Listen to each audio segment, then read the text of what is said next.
All right, good to be with everyone. It is Tuesday, February 22nd. This is the Sports Investors Daily Podcast powered by TakingVegas.com. And we're going to get to all your information in terms of how to wager correctly on sports when I do the podcast tomorrow for Wednesday. But there was something that came up in sports. Obviously, this weekend you've all seen it, and I definitely wanted to touch on it. So here I am on Tuesday. We'll do a quick 10 to 15-minute hit here. Great weekend for us in terms of, getting you guys some winners out there. Yesterday was another example of it. Big winner over in college basketball. And look, guys, when you're betting on college basketball, right, you have to understand that if you have a certain allotment of money, right, you're not going to bet all of that money on one single game, all right? That's absolutely stupid. It doesn't make any sense. And if you do that, you'll end up getting hurt. So, take a day like Sunday. Our big play over at TakingVegas.com was Northern Kentucky, plus 4.5 over Oakland. They got the job done. We hit with that one. And then last night, we came back with a play that literally no one liked. I mean, when we were giving this play out, people were like, are you sure? What's going on here? We had Louisville plus the points over North Carolina, and they got the job done. They were plus 9.5, plus 9. They lost by 7, but they were basically covering the entire game. So you look at Northern Kentucky on Sunday, underdog, won outright. You look at Louisville plus 9.5 last night. They don't win outright, but they cover the game. So many people, when they bet, they like to bet favorites, and they like to bet overs, okay? And those things are overvalued because the sports books, they know people like to bet favorites. So a team that should be favored by 6 or 7, they can get away with making them a 9.5, 10-point favorite because people are going to bet anyway. You look at overs. People love to bet overs. It's very hard to bet an under, right? You don't want to watch a game rooting against both teams. That's hard. So people know they could bump up the overs and people are still going to bet them. So you have to be careful with that. But we'll discuss that tomorrow on Sports Investors Daily here, the podcast that we do when I'm with Richie Tulo. Let me get to what happened this weekend. And again, like I said, you've all seen it. I want to touch on it.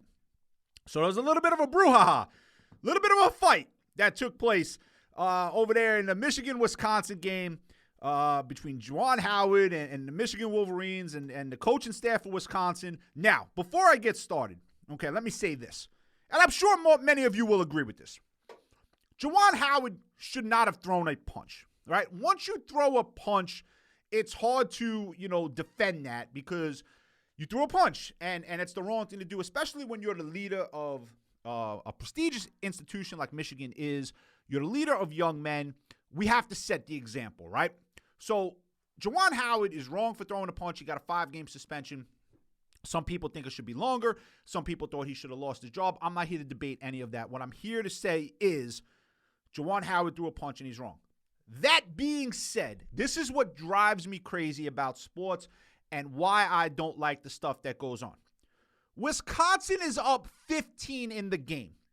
Now, I have this argument with my wife all the time because I have 3 sons and I will be hard on my 3 kids, right? I've gone after them a couple times in situations where I've perceived them to be wrong and they're not listening. It is my job as their father of young men to teach them the right way to do things, right? And sometimes, and a lot of you might not agree with this, sometimes with boys, it might get somewhat physical. I'm going to win that battle because I'm bigger and stronger, so I have no problem getting into that. But as the boys get older, because I have a 22-year-old right now, I'm going to have to pick and choose my fights if that young man decides to screw something up. But neither here nor there. What I say to my wife is, I'm not coming home in a bad mood.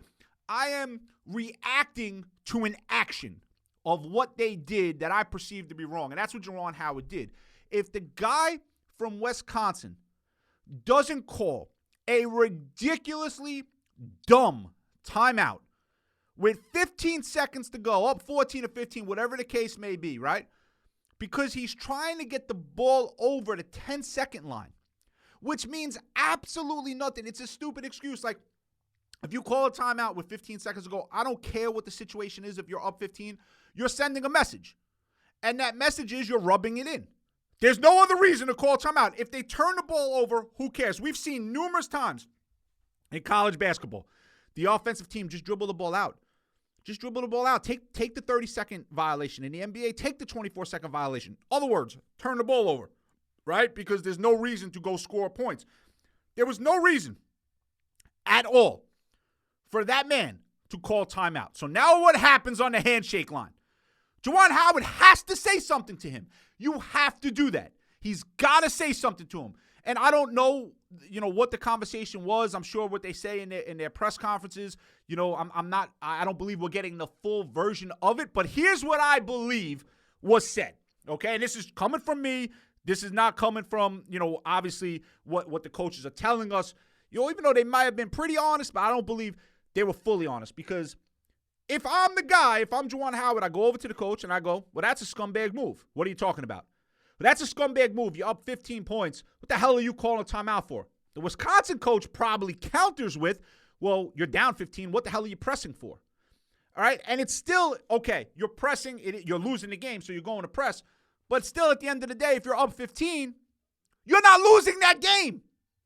So there's no reason to call timeout. All that's doing is pissing people off. So now you have the conversation, Juwan Howard. He says something. Well, the Wisconsin coach doesn't like what's said, so he says something back.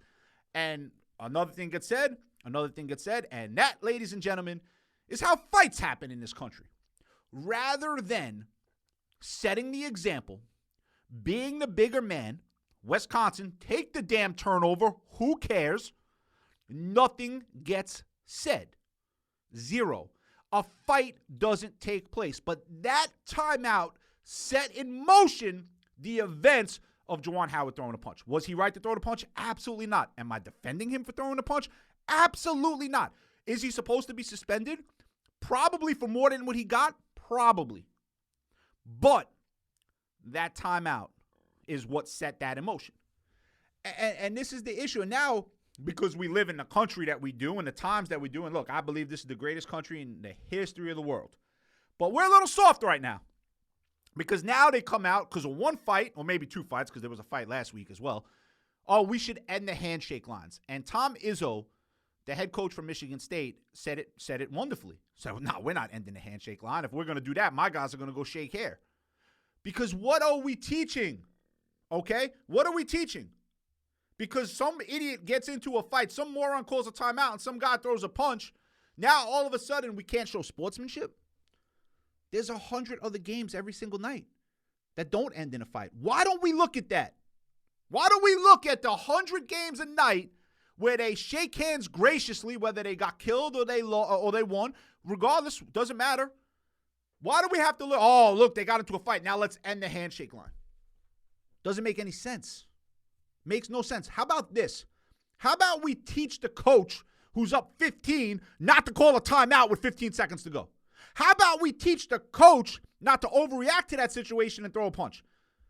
Or how about we just be grown-ups and be good examples for the children? Because college athletes, I don't care about name, image, likeness.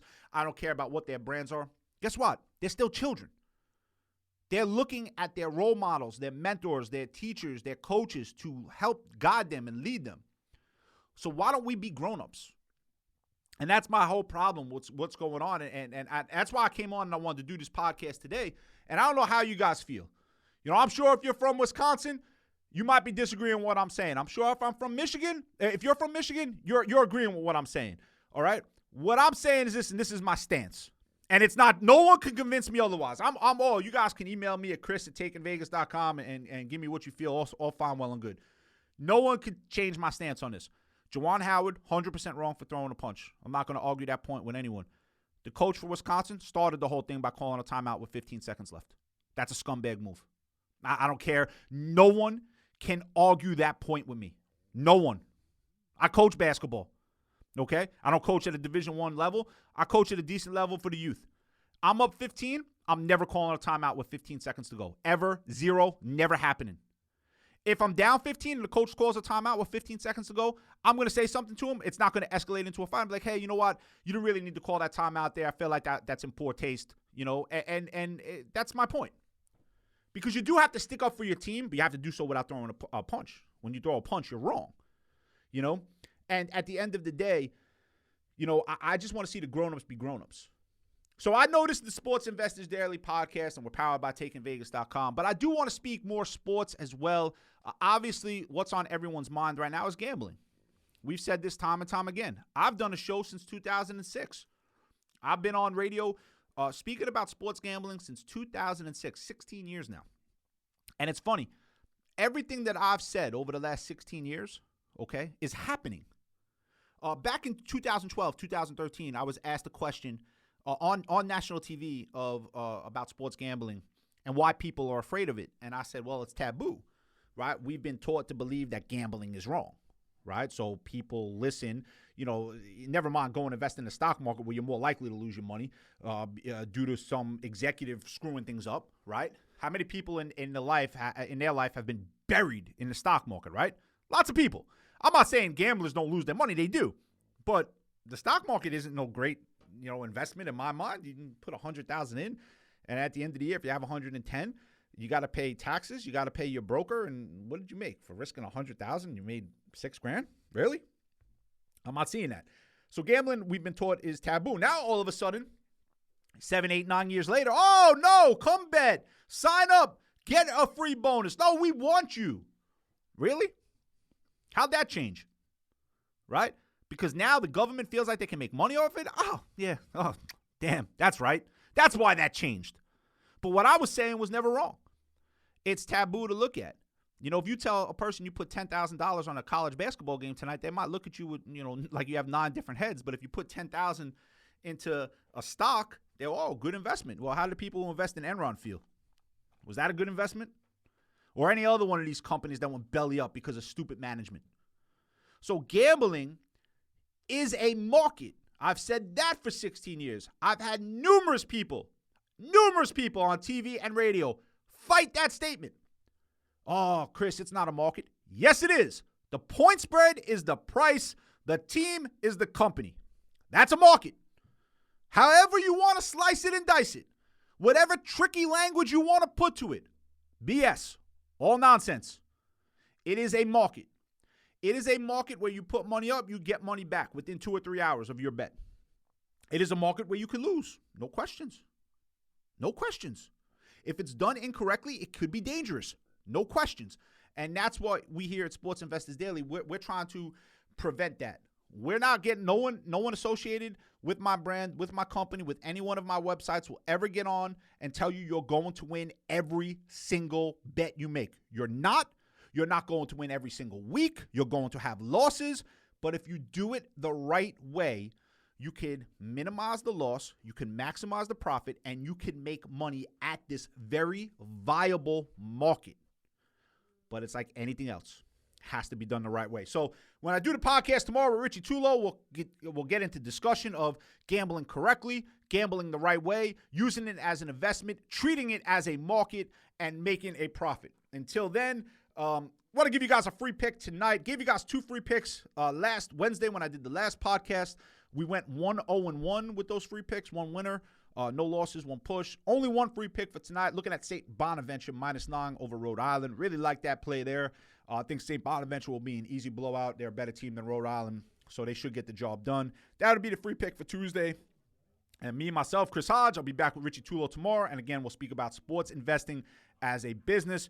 This is the Sports Investors Daily podcast for Tuesday. We're powered by TakingVegas.com. Have a great day, everyone.